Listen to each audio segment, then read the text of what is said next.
Hello, friends and enemies. It's me, VIPCOS. That is why I have a beard. I'm going to be talking about The Materialist, my thoughts on it. This is a spoiler filled video. If you don't want to hear it, you can leave in 5, 4, 3, 2, 1. Okay, so as you all know, John ends up getting with Lucy. But here's the thing: I have several I have several things now. I have watched a lot of people's opinions on it. There was one guy who said, well, media literacy, obviously, everybody who doesn't get it is, they're proving the movie right, which is he argued that the movie was saying that you need to pick that instead of looking at it on paper of what the person is that will be your best, you need to go by heart. Um, There was also, when you think of the character Patricia, there was the character Patricia that came in. She's like, I want all these things, and every time you guys don't find me, I want another thing added because I'm a catch. And Dakota Johnson says, look, this was great if I were Dr. Frankenstein, but I'm not. You want too much shit for a man, and you need to decide what things you absolutely want and need because you keep saying, I need this and I'm a catch. You're not a catch. Bitch, you're not a catch. Just tell me what the fuck you want and stop putting all these things and criterias because you will be alone. And the woman left a bad Yelp review on them because she was pissed, which Dakota Johnson didn't lie. The woman had too much criteria and shit. Anyway, for me, the guy who was saying the whole thing was arguing that the whole point of the movie is, you have Harry, played by Pedro Pascal, who on paper sounds great for Lucy, played by Dakota Johnson, but when they were dating, they weren't actually talking to each other. When it came down to it, she was talking to her ex. When things came up, she was talking to her ex, John, played by Chris Evans, and telling him her feelings, which I did see. However, I honestly don't feel like Lucy tried. I mean, yes, we see her talking to Harry, having sex with Harry, but at the same time, she's not asking him questions about his life. She's not asking things about him. It's all about the money. And, oh, you have money, blah, blah, blah. Everything is about money. How much is your penthouse? How much is this? How much is that? She's not asking him any questions so she can maybe form an attachment. This man, Harry, treated her with respect. He said, I value what you have to say. I respect you. And showed her that he respected her by his actions. Then you have her ex, John. She was with him for 5 years. They broke up in the middle of a busy street because he refused to pay for parking. He bitched about the fact that she had set up this expensive restaurant thing for their anniversary. They were in their 20s when this happened. And his thing was, well, why do I have to pay for this? And blah, blah, blah, blah, blah, this and that.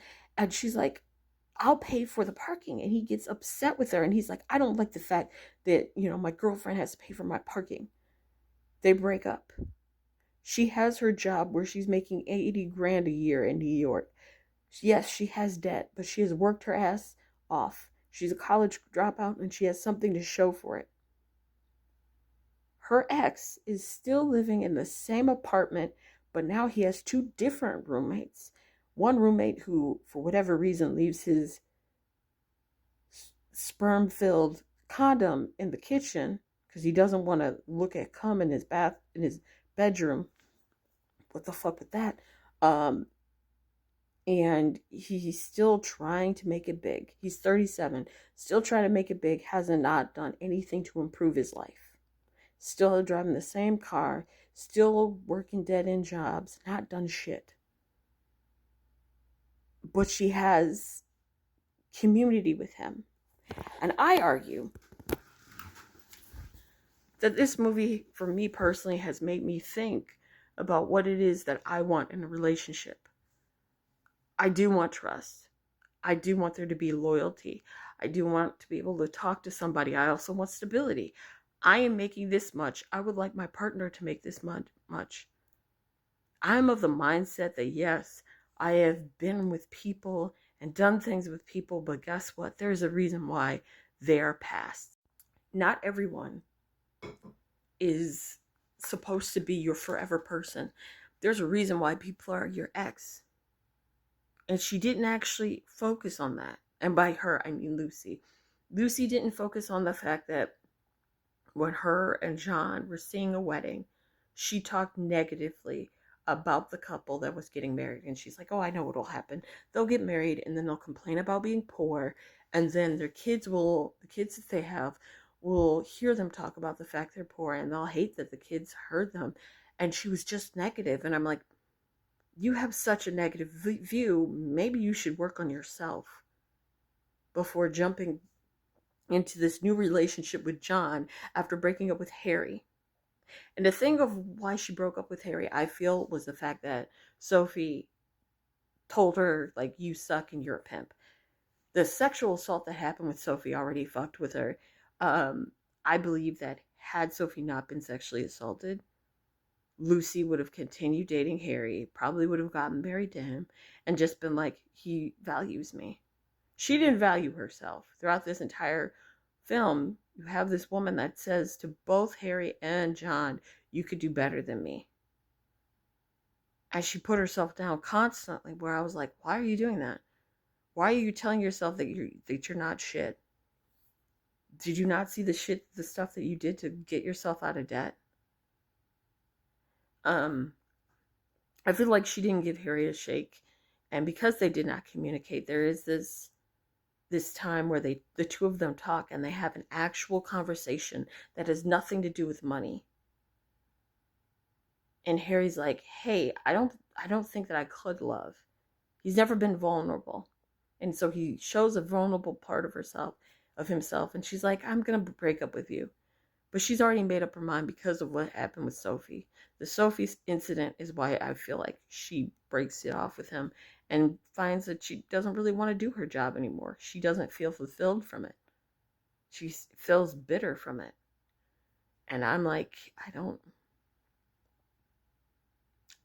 I wish that she had given Harry a fair shot by talking to him, seeing what things he liked, because at the end of the day, I did love the flower ring that they did. I loved that. And I did love the shot of them in the courthouse. I thought that was great.